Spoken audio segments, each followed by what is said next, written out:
Hello friends, मैं मंजू मित्तल आपका स्वागत करती हूँ। सर्दियाँ आ गई है और ऐसे में बेसन के लड्डू सबको बहुत पसंद आते हैं। तो आज हम बनाएंगे बहुत ही इजी और टेस्टी बेसन के लड्डू।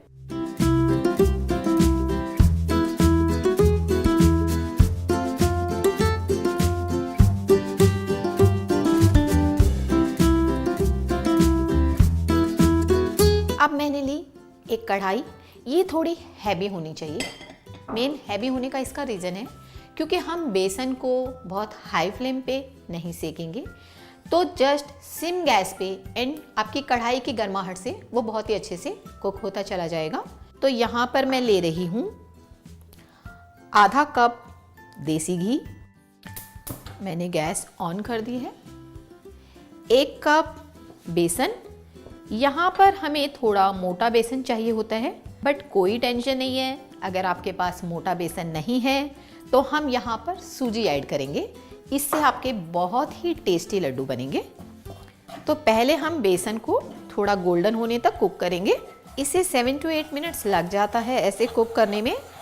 कलर गोल्डन होना चाहिए क्योंकि बेसन अगर थोड़ा भी कच्चा रह जाएगा तो आपको कॉन्स्टिपेशन हो सकता है।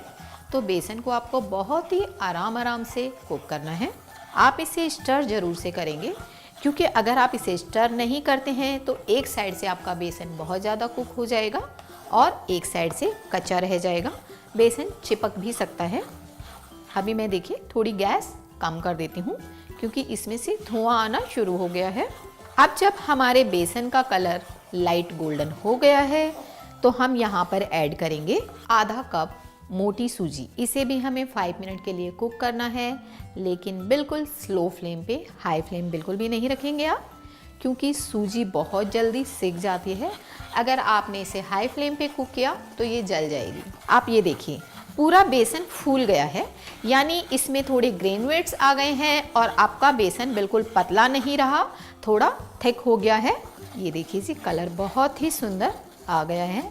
मुझे ऐसे करने में 5 मिनट हो गए हैं, बट इसमें मैं 2 मिनट और कुक करूंगी क्योंकि अगर आपने बस यहीं पे गैस बंद कर दी तो जब आप इसमें बूरा डालेंगे इसका कलर थोड़ा लाइट हो जाएगा। तो हम थोड़ा सा और डार्क कर लेते हैं। बेशक यहाँ पर हम 2 मिनट के लिए थोड़ा हाई फ्लेम पे भी कर सकते हैं। हमारा बेसन अच्छे से कुक हो गया है। ऐसा करने में हमें 12 to 14 मिनट्स लग गए हैं।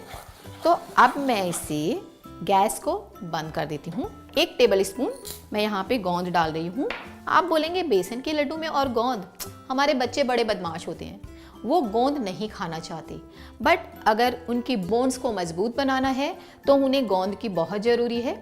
और इसमें अगर आप गोंद डालेंगे उनको पता भी नहीं चलेगा और एक अच्छा सा कंटेंट इसमें ऐड भी हो जाएगा। आप इसको ऐसे थोड़ा सा दबा दीजिए। बेसन की गर्माहट से ये गोंद अच्छे से फूल जाएगा। ये देखिए जी, हमारा गोंद कितने अच्छे से फूल गया है। यहाँ पर मैं डाल रही हूँ 1/4 TSP इलायची पाउडर, 1 बड़ा चम्मच ग्रेटेड और फाइन कट नट्स। मैंने यहाँ पर बादाम और पिस्ता लिया है। इसे हमें ठंडा करना है, तभी हम इसमें बूरा मिक्स करेंगे। अगर आपने गरम गरम में बूरा मिक्स कर दी तो वो पानी छोड़ देगी और आपके लड्डू बाइंड नहीं हो पाएंगे। तो इसका स्पेशली ध्यान रखना है। 5 मिनट के लिए आप इसको फैन के नीचे अच्छे से ठंडा करेंगे, देन हम इसमें बूरा ऐड करेंगे। एक अलग बर्तन में शिफ्ट कर लेते हैं क्योंकि अगर मैं इसी में छोड़ती हूँ तो कढ़ाई की गर्माहट की वजह से ये ठीक से ठंडा नहीं हो पाएगा। अब इसे अच्छे से ठंडा करेंगे। बहुत ज़्यादा ठंडा भी नहीं करना। अगर आपने बहुत ज़्यादा ठंडा कर दिया तो उसमें बूरा मिक्स नहीं हो पाएगी और फिर लड्डू बाइंड नहीं होंगे। तो हमें 5 to 7 मिनट्स के लिए, ताकि आप हाथ से आराम से लड्डू बना पाए, आपके हाथों में थोड़ी थोड़ी गर्माहट लगे वो चलेगा। ये देखिए जी, लड्डू का मिक्सचर ठंडा हो गया है। ऐसा करने में मुझे 10 मिनट्स लग गए हैं। अब मैं इसमें मिक्स कर रही हूँ 1/2 कप बूरा। बूरा को अच्छे से मिक्स करना है। ये देखिए जी, बूरा के डालते ही घी गायब, यानी बूरा ने सारे घी को एब्जॉर्ब कर लिया है। अब ये बहुत ही अच्छे से बाइंड होगा। कहीं से भी आपको बूरा नहीं दिखाई देनी चाहिए। ये देखिए बहुत ही अच्छे से मिक्स हो गया है। अब हम इसके लड्डू बनाएंगे।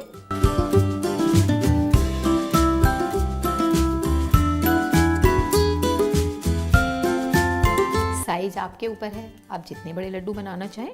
ये जैसे जैसे ठंडे होंगे अच्छे से हार्ड हो जाएंगे, क्योंकि इसमें बहुत सारा देसी घी है। हमारे गोल गोल लड्डू तैयार।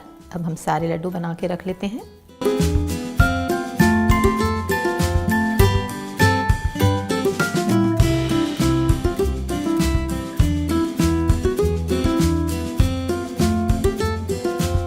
अब हम इसे थोड़ा गार्निश करेंगे। यहाँ पे मैं लगाती हूँ बादाम और पिस्ता।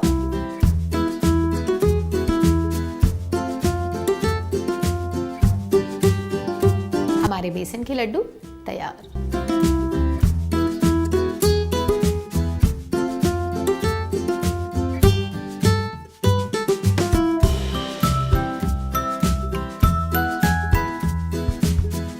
अगर आपको हमारी ये रेसिपी पसंद आई तो साइड में दिए गए सब्सक्राइब बटन को क्लिक करें और हमारे वीडियो को लाइक करें।